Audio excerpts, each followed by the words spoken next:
En los próximos minutos, vamos a tratar el tema de la industria del videojuego en la sociedad de consumo y la introducción a la mediación de la experiencia. Vamos a ver al mundo del videojuego como el importante medio de comunicación que es, ya que para la mayoría de personas, e incluso de usuarios de videojuegos, pasa desapercibido el peso económico y el poder de influencia que posee.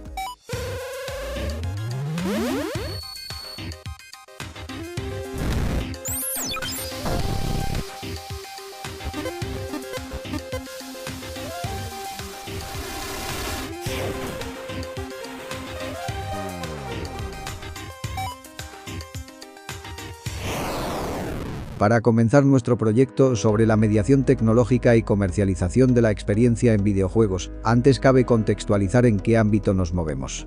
La industria de los videojuegos es el sector económico involucrado en el desarrollo y distribución tanto de software, videojuegos, como de hardware, videoconsolas o PC.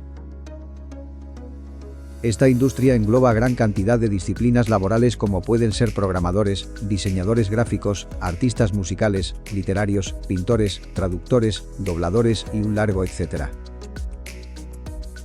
La industria de videojuegos ha experimentado en los últimos años altas tasas de crecimiento debido al desarrollo de la computación, capacidad de procesamiento y la estrecha relación entre cine, videojuegos y literatura, con lo que los consumidores reconocen los títulos más pronto.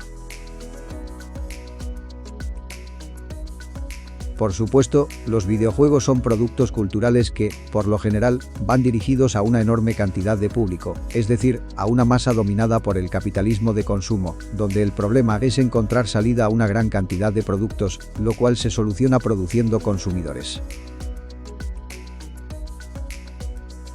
Este concepto de las sociedades de consumo tiene una evidente explicación dentro de nuestro objeto de estudio.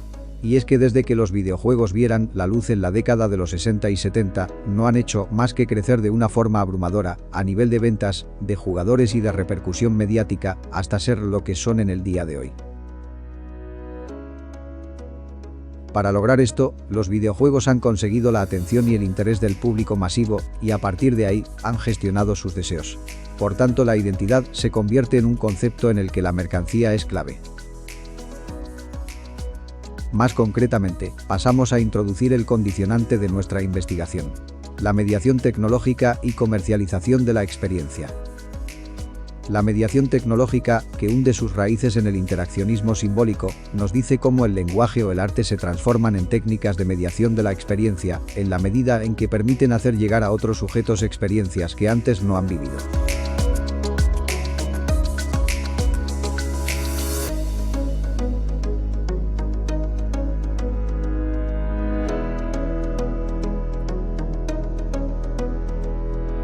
En la sociedad contemporánea de hoy día, los medios de comunicación y la cultura de masas aparecen como un complejo entramado de suministros de experiencias tecnológicamente mediadas.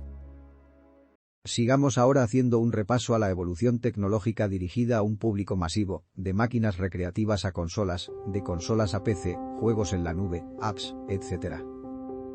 Es interesante hacer un repaso por la historia del videojuego para entender cómo ha evolucionado de una manera tan rápida y de un modo exponencial, de ser una actividad solitaria, a compartir la experiencia con miles o millones de personas. Las primeras ideas sobre intentar aprovechar las computadoras para el ocio son casi tan antiguas como las computadoras mismas. La programación de algoritmos para jugar al ajedrez tuvieron que esperar a que la tecnología pudiera dar la talla, y por fin en 1952 una computadora jugó una partida con un humano. Como curiosidad, el humano ganó la primera y la máquina la segunda.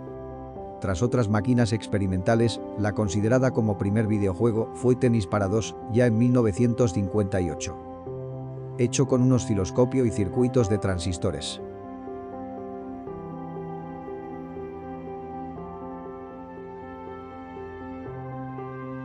Pero la aparición de los videojuegos fue en 1971, en forma de una máquina recreativa que funcionaba con monedas de 10 centavos, el Galaxy Game tuvo cierto éxito, pero por su elevado precio de fabricación, no tuvo más que una repercusión local.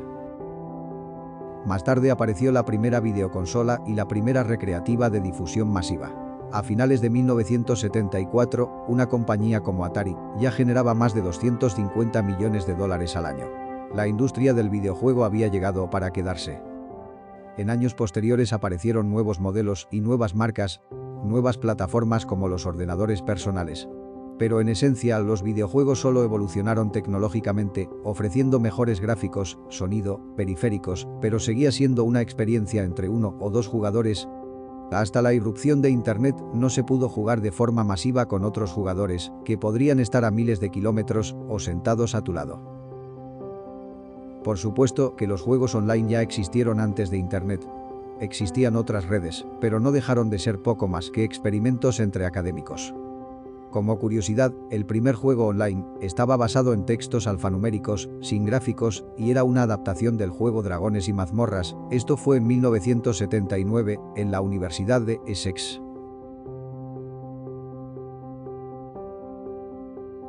El primer juego con gráficos data de 1986 y se titulaba Habitat.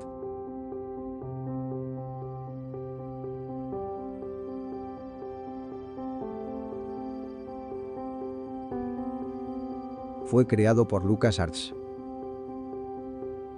Y ya en los años 90 aparecieron consolas como la Sega Saturn, que permitían el juego a través de red con un accesorio, que no era más que un módem de 48K. A día de hoy, los juegos son mucho más complejos a nivel de gráficos, por lo que los dispositivos que se necesitan para hacerlos funcionar con soltura requieren de estar a la última, lo que repercute lógicamente en su precio. Esto también se aplica a los dispositivos de telefonía móvil y a las tablets, que poco a poco también han terminado por convertirse en videoconsolas, para juegos que van mucho más allá de los solitarios y se diseñan teléfonos especialmente para usuarios gamers. Lo último en el mundo de los videojuegos son las plataformas que te permiten jugar online, sin tener un juego físico, ni la necesidad de un dispositivo excesivamente potente, ya que los usuarios realmente no están jugando en su dispositivo, sino a través de él, en los servidores de las empresas que ofrecen el servicio. Una vez enviadas las órdenes de juego, llegan al servidor. Las imágenes se renderizan y se envían al jugador. Para que la experiencia de juego sea buena, el tiempo de respuesta desde el momento que se aprieta una tecla para realizar una acción hasta que la vemos resuelta en la pantalla, debe de ser de décimas de segundo, para evitar el llamado lag o retardo. En esta modalidad de juego, quien necesita máquinas potentes es el proveedor del servicio, y el usuario, en cambio, debe disponer de una buena conexión a Internet. Con el avance de las tecnologías, vemos como los medios, y en el caso de los videojuegos mucho más, no son solamente el canal de comunicación de las relaciones sociales, sino que contribuyen a configurar el entorno en el que éstas se producen. Como Gonzalo Abril nos indica, los medios son agentes culturales y agentes de socialización. Mediar significa poner en relación distintos órdenes de significación o de experiencia, por ejemplo, la experiencia local o próxima y la representación de la totalidad social. Significa, al mismo tiempo, relacionar a distintos sujetos sociales, ya sean individuos, grupos y clases, o agentes institucionalizados, gobernantes y ciudadanos, productores y consumidores, etc., y relacionarlos no solo en el sentido del reconocimiento mutuo, sino también en el sentido de producir espacios de expresión y de negociación de sus intereses y diferencias con la implantación de los juegos en la nube y la creación de mundos virtuales. El entorno es tan importante como el mensaje. Con dinámicas de juego similares, lo que atraerá a un grupo o a otro será el entorno creado, más fantástico, futurista o realista. Y es que esta última fase tecnológica en la que nos encontramos va camino de prescindir de periféricos heterogéneos, de los que cada empresa posee el control de la experiencia a través del hardware. Las plataformas online que ofrecen la experiencia del videojuego solo esperan llegar al mayor número de clientes posible, tengan el dispositivo de acceso que tengan, más o menos potente o antiguo, eso no importará.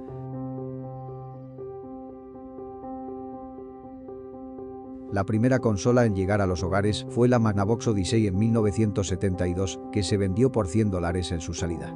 Esta consola contaba con una serie de juegos que las personas acostumbraban a jugar en las maquinitas recreativas conocidas por todos. Va más allá de la posmodernidad de estas maquinitas, que implementaba el ocio en los salones recreativos donde jugabas con amigos. Entra también en juego la característica posmoderna de la propiedad privada de estas nuevas consolas personales. Observemos el formato. Videojuegos completos que uno jugaba sin necesidad de pagar por otra parte del juego. Esto lo seguirían las diferentes consolas durante los siguientes 30 años. Todo era muy simple. Pero Sony y Microsoft vieron de ese mundillo un gran negocio, añadiendo un factor a finales de los 2000 que revolucionaría el coste de los videojuegos, los DLC o contenido descargable. Los juegos ya no se vendían completos, porque, aunque la base era casi todo el juego, cada vez más esos complementos adquirían más importancia. Unos juegos que parecían simulacros debido al realismo que aportaban, característica de la evolución del consumo en este sector. Pongamos ejemplos concretos. Xbox y PlayStation han sido las consolas hegemónicas de este siglo. Los juegos antes mencionados han sido los que marcaron, desde su salida en 2007 y 2008, una serie de 7 a 8 años de cambios en la industria. El multijugador revolucionó el uso de las videoconsolas, partidas de varios jugadores, los unos contra los otros. Call of Duty 4 venía de serie con un modo campaña y un modo multijugador con aproximadamente 12 mapas, a los que se sumaban el contenido descargable, 12 mapas multijugador más, por los que había que pagar aparte. Desde entonces, esta ha sido la mayor fuente de ingresos de la franquicia Call of Duty, los DLC. Los Call of Duty han conseguido comercializar, gracias a su fama, la experiencia, llevando esto al límite y donde se nos demuestra la efectividad de las teorías de la economía de la experiencia. Además, tal y como explica Jean Baudrillard en sus obras, el hiperrealismo es cada vez más evidente. Pay to Win es otro formato que han incorporado los recientes videojuegos de Call of Duty. Consiste en contenido descargable de pago no incluido en el juego de serie que te otorga ventaja, en este caso en el modo multijugador, sobre los demás. Por ejemplo, armas mejores que las que se encuentran en el juego original. Este modelo se hizo aún más popular tiempo atrás con el juego Candy Crush, en el que se acababan las vidas y para recuperarlas o bien pagabas o bien hacías una serie de acciones como compartir el juego o invitar a amigos o, simplemente, esperar un tiempo, por lo que, si pagabas tenías la ventaja de no sufrir esa consecuencia. En los últimos 2 o 3 años surge un nuevo e innovador modo de obtener ingresos para los desarrolladores y empresas. Esta vez, el juego original es gratis, pero el contenido descargable es tan sumamente atractivo e importante para la experiencia del videojuego que los jugadores se ven en la necesidad de pagar por ese contenido. Esto es la explotación de los estímulos visuales por parte de los creadores que nos venden ese contenido. Son los juegos de Battle Royale como Fortnite o Apex. Hay que destacar que, desde prácticamente su salida, Fortnite es el videojuego más jugado en todas las plataformas de consolas, destacando en la sección de entretenimiento. Geraldine Bert nos explica en sus escritos que las personas cada vez se alejan más de los discursos políticos, centrándose en el entretenimiento, ámbito en el que destacan los videojuegos, en este caso Fortnite. Trajes, picos de recolección, camuflajes, son objetos que se pueden adquirir en la tienda de Fortnite a cambio de una moneda que tiene el propio juego llamada pavos. 1000 pavos suelen equivaler a 10 euros. El realismo de la mediación tecnológica nos permite simular una nueva moneda.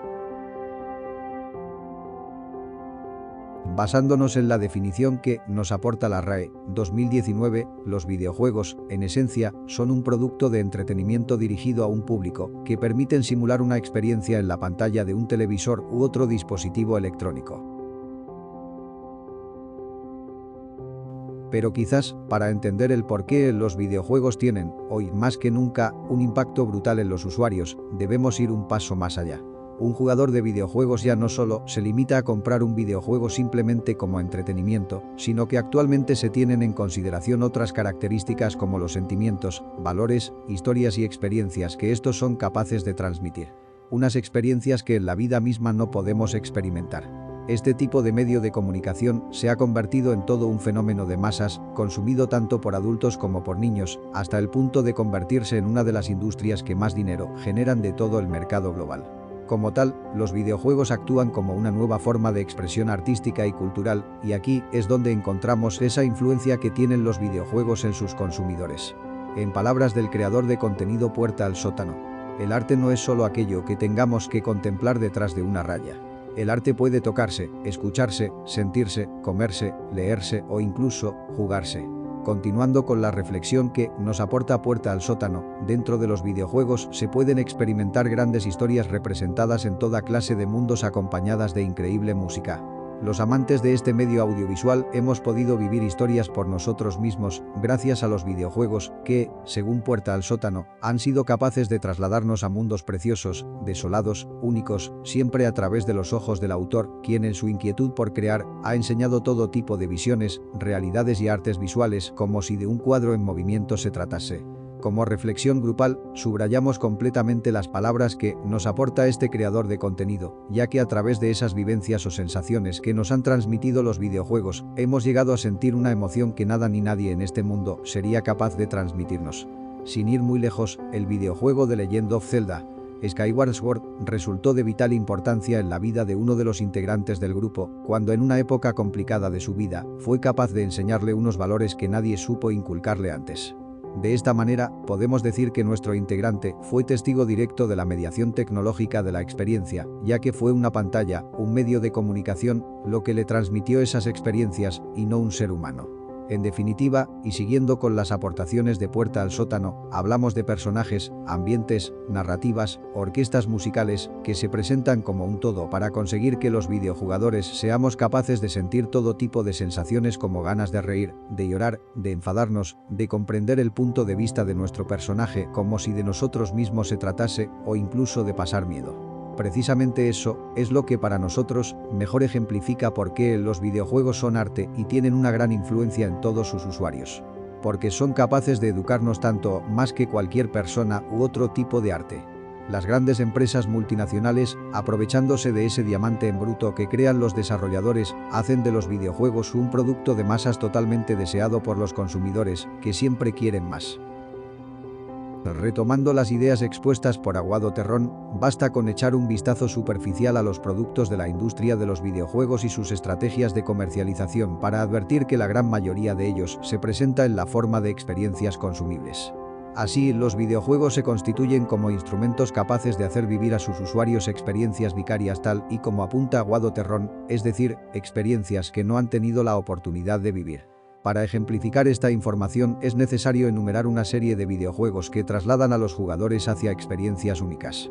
Forza Horizon es una saga de videojuegos de automovilismo capaz de hacer sentir al jugador como un auténtico piloto de carreras. En este caso, los usuarios corrientes que no tienen la oportunidad de competir en carreras profesionales pueden sentir la magia de esta modalidad a través de la tecnología. FIFA o NBA 2K son franquicias deportivas que permiten vivir la experiencia de partidos de fútbol y baloncesto respectivamente. Un ejemplo más de cómo nuestra experiencia se encuentra tecnológicamente mediada, ya que no todos tenemos la oportunidad de disputar partidos de alto nivel en estadios abarrotados de gente. La serie de videojuegos La Leyenda de Zelda teletransporta al jugador hacia un microcosmos, donde éste es capaz de vivir una aventura sin parangón. Sensaciones de libertad, de responsabilidad, de heroísmo, amor, tristeza, magia son algunos de los sustantivos que podrían describir a los juegos de Zelda y que el jugador podría conocer por primera vez jugando a sus videojuegos. De hecho, su protagonista tiene por nombre Link, enlace en español, porque este representa el vínculo del jugador con la historia audiovisual. Tomb Raider transporta a los jugadores hacia los remotos mundos y costumbres de las civilizaciones aztecas y mayas a través de Lara Croft, su protagonista. La tecnología nos brinda la posibilidad de conocer estas culturas del pasado a través de los videojuegos. De igual manera, no todos tenemos la posibilidad de viajar a conocer estos monumentos, y gracias a la mediación tecnológica de la experiencia en Tomb Raider, podemos tener nuestra primera toma de contacto con este mundo. Astral Chain, videojuego de Platinum Games, hace que el jugador se meta en un papel de policía que debe resolver varios misterios para encontrar solución a los terrores que amenazan al mundo. Una vez más, la tecnología nos sumerge en una experiencia que nos permite conocer cómo es el día a día de un profesional de los cuerpos armados. Y, por supuesto, hemos de citar la realidad virtual, una tecnología creciente en esta industria que es capaz de involucrar al jugador directamente con la experiencia. Este quizás sea el ejemplo más claro de mediación tecnológica, ya que vivimos la experiencia con los propios ojos del protagonista, como si de nosotros mismos se tratase. Para Aguado Terrón, en las sociedades occidentales contemporáneas, el desarrollo tecnológico ha permitido aumentar la cantidad, calidad e intensidad de las experiencias mediadas disponibles. Algo impensable hace tan solo unas décadas atrás. Hemos pasado de pocos videojuegos arcade, que eran jugados por una cantidad irrisoria de personas, a una amplia y variada gama de juegos, disfrutados y compartidos por una enorme cantidad de público. Aguado Terrón nos dice que así, la tendencia característica de las sociedades desarrolladas contemporáneas se dirige hacia una progresiva sustitución de las experiencias no mediadas, individuales, singulares, irrepetibles, directas y en relación de comunicación cara a cara por experiencias tecnológicamente mediadas sujetas a las condiciones del mercado, que termina marcando los gustos de los consumidores. Desde nuestra propia reflexión, creemos que esto no quiere decir que las vivencias virtuales sean algo negativo, sino todo lo contrario. Significan una nueva forma de entretenimiento igual de válida que cualquier otra, pero con más diferencias que similitudes. Esto es así porque a través de los videojuegos también puedes disfrutar de momentos junto a amigos y familiares gracias a las funcionalidades de juego online o conexión local. E incluso, con los videojuegos nace el concepto de comunidad de fans, donde los aficionados más acérrimos a una saga o empresa comparten opiniones, informaciones, experiencias, usando como no podía ser de otra manera, la comunicación. Este contexto nos conduce directamente al segundo punto a tratar dentro de este proyecto, y ese es la comercialización de la experiencia. En ella, nos dice Aguado Terrón que es inevitable que tengan lugar importantes transformaciones económicas y sociales. El autor señala las siguientes. Punto centrado en las transformaciones sociales caben destacar. Pérdida de la socialidad, la interacción directa es sustituida por el medio tecnológico. Esta característica es muy sencilla de identificar dentro de los videojuegos dada su propia naturaleza. Estos se juegan casi en su totalidad de forma individual o a distancia con otras personas a través de la videoconsola. Pérdida de individualidad, desaparición del espacio privado. Las experiencias tradicionales son sustituidas por productos que imponen desde la industria cultural, en nuestro caso, videojuegos, haciendo así que asumamos esos valores como los únicos verdaderamente válidos. Es decir, se priva la libertad de actuación del sujeto social por medio de la utilización de un medio tecnológico.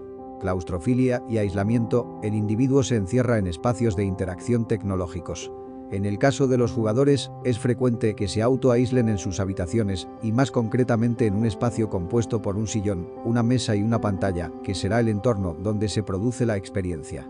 Punto centrado entre las transformaciones económicas, cabe centrarse en la reflexión de Jeremy Rifkin en La Era del Acceso, donde cita textualmente: las personas son ante todo y en primer lugar consumidores de símbolos, más que de meros productos.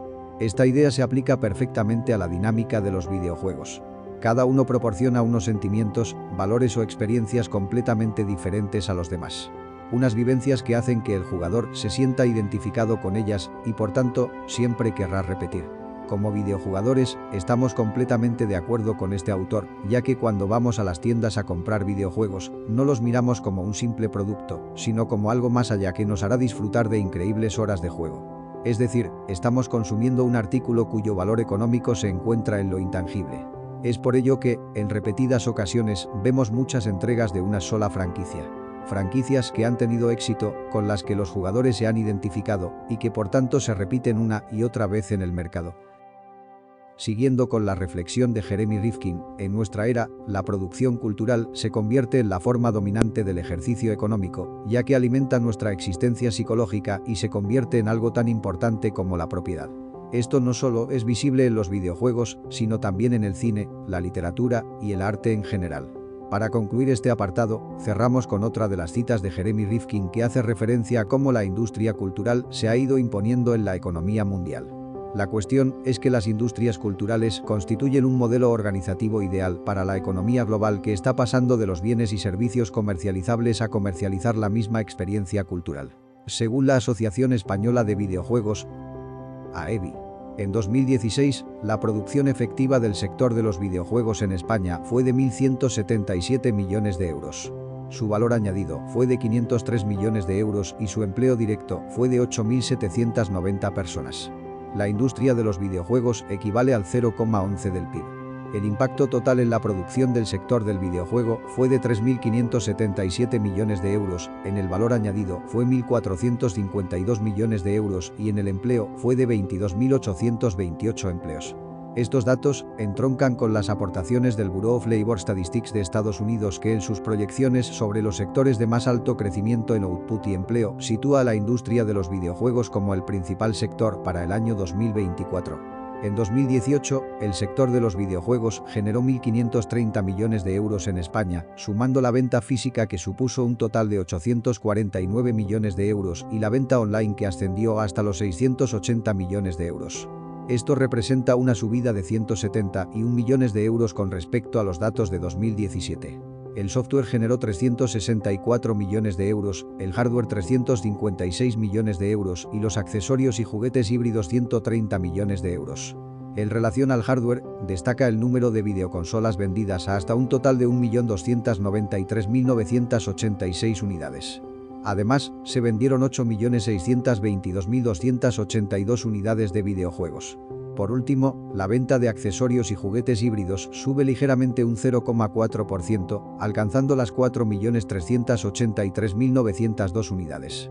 El valor estimado del consumo online de videojuegos en 2018 ascendió hasta los 680 millones de euros, un 43,5% más que en 2017, donde se generaron 474 millones de euros, entre apps, para dispositivos móviles y el resto de plataformas online. El consumo de videojuegos ha provocado, como los grandes fenómenos, que estos se expandan más allá de los propios videojuegos en sí, apareciendo nuevas formas de consumirlos. Como dice Garment Printing, la cantidad de ingresos que genera el merchandising de videojuegos, independientemente de las copias vendidas, es enorme, debido a que cuando se desarrolla un videojuego, se acaba creando una gran cantidad de objetos y estrategias de marketing para que nos interesemos más por este. El llevar algo de tu saga favorita de videojuegos es como si en un deporte llevas la camiseta de tu equipo favorito, o si te gusta un grupo de música y llevas una camiseta del grupo para sentirte identificado. Otra forma es la creación de libros sobre los videojuegos, como por ejemplo Console Wars, Sega, Nintendo y la batalla que definió una generación, en el que se trata un periodo de la historia de los videojuegos. Otros libros de videojuegos son Guerreras y princesas, tu vida, tu videojuego y de microhobby a YouTube. Prensa de videojuegos en España, entre otros.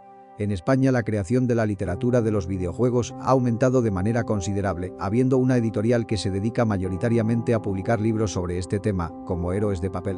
La literatura sobre videojuegos es positiva porque puedes observar la experiencia de los escritores del libro e intentar entender lo que sentían cuando jugaban, y además pueden servir para que los niños de ahora se interesen por la lectura al hablar de videojuegos, pero todavía falta por progresar bastante.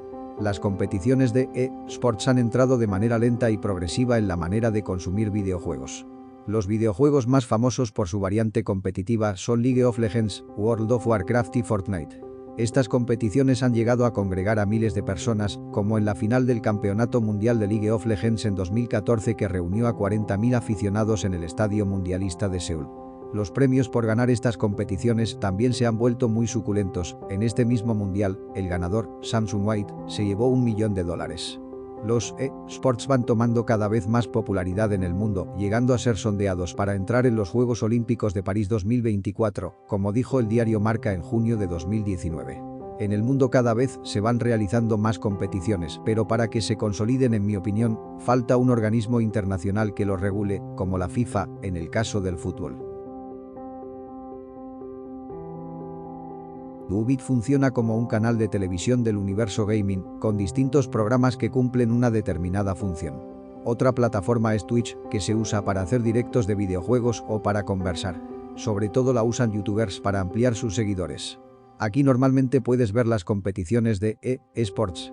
Otra opción, en este caso sin directos, es Discord, que sirve para crear comunidades de videojuegos, sirve para charlar con gente con la que puedes teorizar sobre cosas o haceros de guía los unos a los otros si estás atascado jugando a algún juego. El fenómeno de las ferias de videojuegos se ha vuelto bastante popular y se celebran en muchos sitios del mundo.